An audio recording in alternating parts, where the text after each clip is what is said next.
জয় রাম, জয় গুরু, নমস্কার। গল্প কথায় রাম ঠাকুর চ্যানেলে সব বন্ধুদের স্বাগতম। বন্ধুরা, আজ আমি কটকে স্বর্গীয় তারানাথ চক্রবর্তী ও উড়িয়া রমণীর সাথে কি হয়েছিল সে সম্পর্কে আপনাদেরকে শোনাচ্ছি। প্রসঙ্গটি একটু বড়ই, আমি 3 পর্বে আপনাদেরকে শোনাবো, কারণ অনেক কিছু বাদ দিতে গেলে আপনাদেরও ভালো লাগবে না, আবার আমারও একটু খারাপ লাগবে যে সবগুলো কথা আপনাদের শোনাতে পারিনি। এই জন্য একটু বন্ধুরা কষ্ট করে শুনবেন। অনেক দিন পরে ঠাকুরমশাই কটকে গিয়েছেন। ছিলেন মঙ্গলাবাগে স্বর্গীয় সুধীরচন্দ্র সরখেলের বাসাবাড়িতে। 20 দশকের মাঝামাঝি সময়ের এই ঘটনাটি। কটকের আশ্রিত মহলে মহা উল্লাস। সকালে সন্ধ্যায় অনেকেই আসছেন। সেদিন অপরাহ্নে ঠাকুর মহাশয়ের সন্নিকটে বসেছিলেন স্বর্গীয় বামাচরণ দে, স্বর্গীয় বিভাসচন্দ্র দে, স্বর্গীয় সুধীরচন্দ্র সরখেল ও স্বর্গীয় গিরিজা দত্ত। নগর গুঞ্জন ক্ষান্ত নিরিবিলিতে একখানা ছোট বাসায় কয়েকদিন বাস করার ইচ্ছা ঠাকুর মহাশয় প্রকাশ করলেন। সত্যই তো, এই কোলাহল মুখরিত নগরের মধ্যস্থলে বাস করা বিড়ম্বনা মাত্র।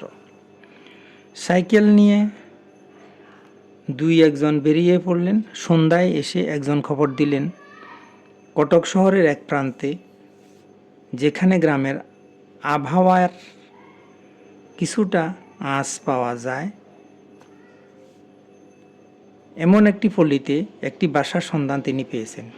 বাড়ির সামনে অনেকটা উন্মুক্ত প্রাঙ্গণ, সবুজ ঘাসে ঢাকা, ছায়া সুনিবিড়, কিন্তু ঘর মাত্র একখানা। শুনেই ঠাকুর মহাশয় সম্মতি জানালেন। পাছে তার তেমন কোনো অসুবিধা না হয় সেজন্য সকলে সরজমিনে তদন্ত করে এলেন। পরের দিন থেকে ঠাকুর মহাশয় ওই বাড়িতে বাস করছেন। একটি তক্তপোষের উপর পাতা ঠাকুর মহাশয়ের জন্য সামান্য একটু বিছানা, ঘরের কোণে 1 কলসি জল আর গোটা 2 কাঁচের গ্লাস। শ্রী তারানাথ চক্রবর্তী তখন কন্ট্রাক্টরের কাজ শিখছেন। সকলের অনুরোধে তারানাথবাবু ঠাকুর মহাশয়ের সঙ্গে রইলেন, কারণ কখন কি প্রয়োজন হয় সেই খবরাখবর তারা তারানাথবাবুর মারফতেই পেতে পারবেন। তাই স্থির হলো, তারানাথবাবু দ্বিপ্রহরেও রাত্রিতে একজনের বাড়িতে গিয়ে আহার করে আসবেন। বাকি সময় তিনিই একমাত্র ঠাকুরের কাছাকাছি থাকবেন। তারানাথবাবু সকাল বিকাল ঠাকুর মহাশয়ের ঘরখানিকে পরিষ্কৃত করেন, আর সকালে বিকালে কন্দমিশ্রি শরবত করে ঠাকুর মহাশয়ের হাতে তুলে দেন। পরে তিনিও প্রসাদ পান। আশ্রিতদের মধ্যে কখনো কেউ এসে পড়লে ঠাকুর মহাশয়ের আদেশে তারানাথবাবু মিশ্রির শরবত দিয়ে তাদেরও তৃপ্তি সাধন করেন। বড়ই আনন্দে দিনগুলি কাটছিল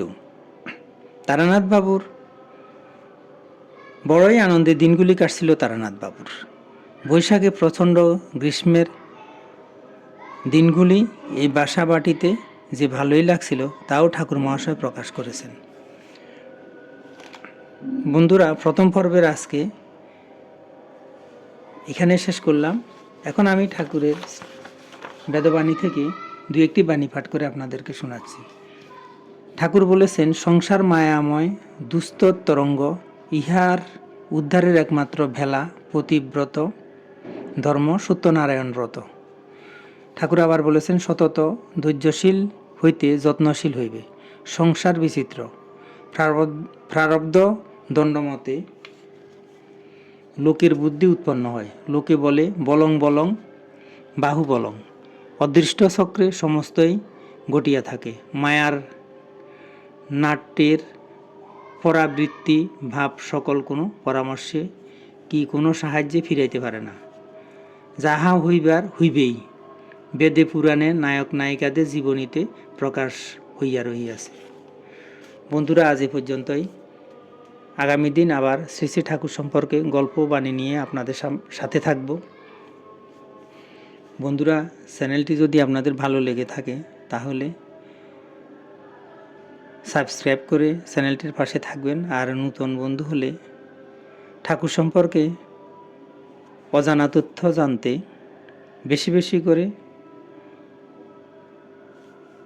সাবস্ক্রাইব করবেন, বেশি বেশি করে লাইক শেয়ার কমেন্ট করবেন প্লিজ। ধন্যবাদ, ভালো থাকবেন। জয় গোবিন্দ, গুরু কৃপাই কেবলম।